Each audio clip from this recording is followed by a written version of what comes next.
জি 24 ঘন্টায় এক্সক্লুসিভ আওয়ামী লীগের ছাত্রনেতা সাদ্দাম হোসেন। বাংলাদেশে আদৌ ফেব্রুয়ারিতে ভোট কি হবে? জি 24 ঘন্টা মুখোমুখি ছাত্রলীগ নেতা সাদ্দাম হোসেন, তিনি কি বলছেন শোনাবো। বাংলাদেশের নির্বাচন আদৌ কি সম্ভব? এপ্রিল থেকে নির্বাচনের ঘোষণা চলে এসেছে ফেব্রুয়ারি মাস অবধি। ফেব্রুয়ারি মাসে আদৌ হবে? বিএনপির সঙ্গে বৈঠক হয়েছে ডক্টর ইউনূসের। আর আওয়ামী লীগ এক্ষেত্রে কি ভূমিকা নেবে? আওয়ামী লীগ কি করবে এবার সাদ্দাম?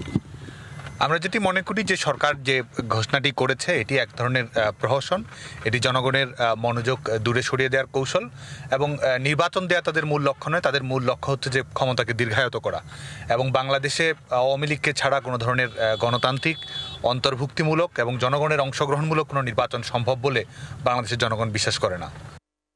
শেখ হাসিনা বা আপনারা প্রত্যাবর্তন করবেন কোন ফর্মুলায়? আমরা বারবার যেটি বলেছি সেটি হচ্ছে যে জনগণই সেটি নিশ্চিত করবে এবং আমরা মনে করি যে আমাদের বাংলাদেশের শুধুমাত্র দলীয় প্রয়োজন সেটি নয়, বাংলাদেশের গণতন্ত্র প্রত্যাবর্তন, বাংলাদেশের স্থিতিশীলতা নিশ্চিত করা, বাংলাদেশে এক ধরনের কম্পিটিটিভ ডেমোক্রেসি সেটি যদি আমরা নিশ্চিত করতে চাই এবং জনগণ তার রায় প্রদান করবে সেটি যদি আমরা নিশ্চিত করতে চাই, তার প্রাথমিক এবং মৌলিক শর্ত হচ্ছে এই সরকারকে বিদায় নিতে হবে। এই সরকারের বিদায়ের মাধ্যমেই আমাদের গণতান্ত্রিক প্রত্যাবর্তনের প্রক্রিয়াটি নিশ্চিত হবে এবং জনগণ যখন ঘুরে দাঁড়াবে, জনগণ যখন তার স্বাভাবিক রাজনৈতিক অধিকার প্রয়োগ করতে পারবে, জনগণ যখন তার অধিকার, তার মালিকানা বুঝে নেবে বাংলাদেশে এবং সেটি অনিবার্য বাস্তবতা, তখনই আমরা মনে করি যে আওয়ামী লীগ এবং বঙ্গবন্ধু কন্যা দেশরত্ন শেখ হাসিনার ঐতিহাসিক প্রত্যাবর্তনের প্রেক্ষাপটটি প্রশস্ত হবে। মৌমিতা চক্রবর্তী আমাদের প্রতিনিধি রয়েছেন আমাদের সঙ্গে সরাসরি। মৌমিতা, আওয়ামী লীগের ছাত্র সংগঠনের নেতা সাদ্দাম হোসেন মোহাম্মদ ইউনূসের উপর কি এতটুকুও ভরসা রাখছেন না, যেখানে মোহাম্মদ ইউনূস বলেছেন যে ফেব্রুয়ারিতেও ভোট হতে পারে, এপ্রিলে কেন? কতটা ভরসা করছেন মোহাম্মদ ইউনূসকে সাদ্দাম হোসেন?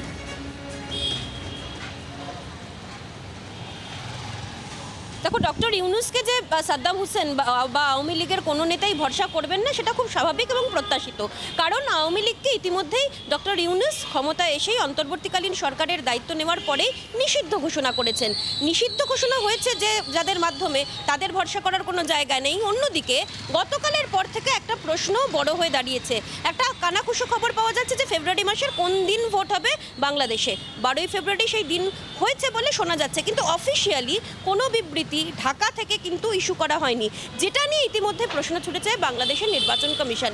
এমনকি যৌথ বিবৃতি, অর্থাৎ বিএনপি এবং ডক্টর ইউনূসের তরফ থেকে যে যৌথ বিবৃতি দেওয়া হয়েছে তা নিয়ে বেজায় চটে রয়েছে এই মুহূর্তে বাংলাদেশের অন্য রাজনৈতিক দলগুলো, বিএনপি বাদে অন্য রাজনৈতিক দলগুলো, এবং তাতে রয়েছে এনসিপি এবং জামাতের মতো শিবিরও, যারা ডক্টর ইউনূস বা অন্তর্বর্তীকালীন সরকারের অত্যন্ত কাছের ছিলেন। এমন পরিস্থিতিতে আওয়ামী লীগ ফের প্রত্যাবর্তনের যে কথা বলছেন এবং প্রত্যাবর্তন হবে বলছে, মানুষ তাদের অধিকার বুঝে নেবে বলছে, সেটা অবশ্যই আওয়ামী লীগের যে একটা রণকৌশল তা বলার অপেক্ষা রাখে না। সঙ্গে থাকো মৌমিতা। সাদ্দাম হোসেন আওয়ামী লীগের ছাত্র সংগঠনের নেতা, ছাত্রলীগ নেতা সাদ্দাম হোসেন, তিনি বলছেন আওয়ামী লীগ ফিরবেই এবং আওয়ামী লীগ ছাড়া বাংলাদেশে ভোট সম্ভব নয়। নাগরিকদের সমর্থন নিয়েই আওয়ামী লীগ ফিরবে, বাংলাদেশে ফিরবে আওয়ামী লীগ। সাদ্দাম হোসেন বলছেন গণ আন্দোলনের প্রেক্ষাপট ফের তৈরি হচ্ছে বাংলাদেশে, এমনটাই দাবি আওয়ামী লীগের ছাত্র সংগঠনের নেতার। আইএসআই এবং মৌলবাদীরা এই মুহূর্তে সরকার পরিচালনা করছে, তবে গণ আন্দোলনের প্রেক্ষাপট ফের তৈরি হচ্ছে। সাদ্দাম হোসেন কি বলেছেন আরো শোনাবো আপনাদের।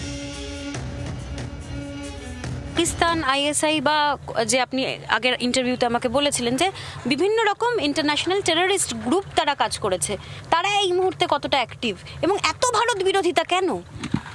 তারা অ্যাক্টিভ কি? তারাই এক ধরনের রাষ্ট্র পরিচালনা করছে। কারণ আমরা দেখতে পাচ্ছি যে যারা বিভিন্ন জঙ্গিবাদী কর্মকাণ্ডের সঙ্গে অতীতে সম্পৃক্ত ছিল, আন্তর্জাতিক সন্ত্রাসী সংগঠনগুলো, যেটি শুধুমাত্র বাংলাদেশে নিষিদ্ধ নয়, পৃথিবীর অন্যান্য দেশেও যেসব সংগঠনের নেতারা সম্পৃক্ত থেকেছে, তারা দণ্ডপ্রাপ্ত আসামি ছিল, তারা বিভিন্ন সন্ত্রাসবাদী কর্মকাণ্ডের সঙ্গে সম্পৃক্ত ছিল, তাদেরকে কিন্তু এই সরকার মুক্তি দিয়েছে। এবং পৃষ্ঠপোষকতা কাদেরকে দিচ্ছে? যারা আইএসআই এর সঙ্গে সম্পৃক্ত, যারা ইন্টারন্যাশনাল টেরোরিস্ট অর্গানাইজেশনগুলোর নেটওয়ার্কের সঙ্গে সম্পৃক্ত থেকেছে, যারা বিভিন্ন ধরনের অতীতে জঙ্গিবাদী কর্মকাণ্ডগুলোর সঙ্গে সম্পৃক্ত থেকেছে, তাদের জন্য কিন্তু সরকার আশীর্বাদ হয়ে এসেছে।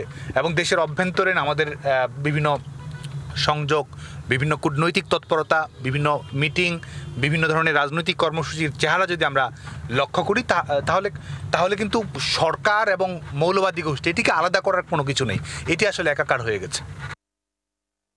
ডক্টর ইউনূসের সাথে হঠাৎ করে বিএনপি চেয়ারপারসন তারেক রহমানের বৈঠক, এটা দেখে কি মনে হচ্ছে, কেন হলো? বিএনপি কি কোনো চাপের মুখে আত্মসমর্পণ করলো?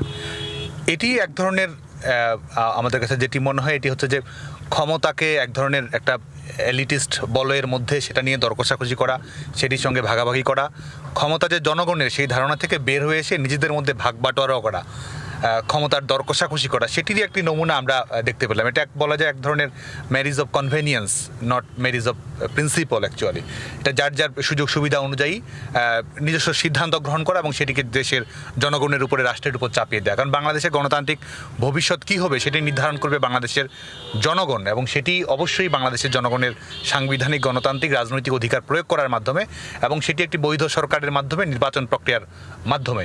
তা আমরা মনে করি যে বর্তমান সরকারের সাংবিধানিক ভিত্তি নিয়ে নির্বাচন করার, বর্তমান সরকারের রাজনৈতিক বৈধতা নেই, এবং সবচেয়ে বড় কথা একটি অন্তর্বর্তী সরকারের যে রাজনৈতিক চরিত্র থাকে নিরপেক্ষতা, সেই নিরপেক্ষতা বর্তমান সরকারের নেই, এবং আইন শৃঙ্খলা রক্ষা করা, আনুষঙ্গিক প্রশাসনিক কার্যক্রম করা, প্রত্যেকটি ক্ষেত্রেই সরকার ব্যর্থতা পরিচয় দিয়েছে। যে সরকার এইচএসসি পরীক্ষা নিতে পারে না, যেই সরকার বাংলাদেশের জনগণের সম্পত্তি নিশ্চিত করতে পারে না, যে সরকার মবের হাত থেকে বাংলাদেশের জনগণকে রক্ষা করতে পারে না, তো সেই সরকার বাংলাদেশের জনগণকে একটি নির্বাচন উপহার দেবে, এটি জনগণের সঙ্গে একটি উপহাস বলে আমার কাছে মনে হয়।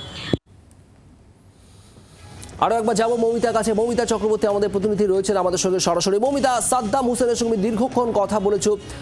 ফেব্রুয়ারি বা তার আশেপাশে যদি বাংলাদেশে ভোট করানোর উদ্যোগ নেওয়া হয় অন্তর্বর্তী সরকারের তরফে, তাহলে কি তার মধ্যেই ফেরার চেষ্টা চালাবে আওয়ামী লীগ? কি মনে হলো সাদ্দাম হোসেনের বক্তব্যে?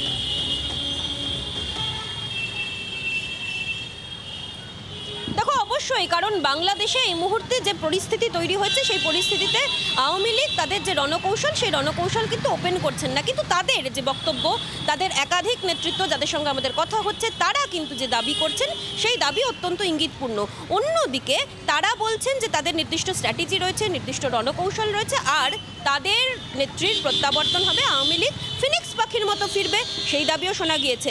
সাদ্দাম হোসেন তিনি সরাসরি চ্যালেঞ্জ করছেন বৈষম্য বিরোধী ছাত্র আন্দোলনে যারা লিড দিয়েছিলেন সেই সময় এবং যারা এখন অন্তর্বর্তীকালীন সরকারের দায়িত্বে রয়েছেন তাদের, এবং অন্যদিকে অন্তর্বর্তীকালীন সরকারের উপদেষ্টা, সেই উপদেষ্টাদের ভূমিকা নিয়েও কিন্তু প্রশ্ন উঠেছে।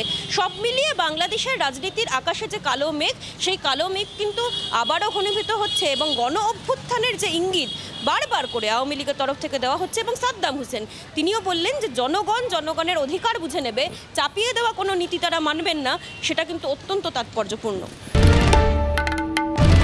বাংলার আওয়াজ, বাঙালির আবেগ, জি 24 ঘন্টা।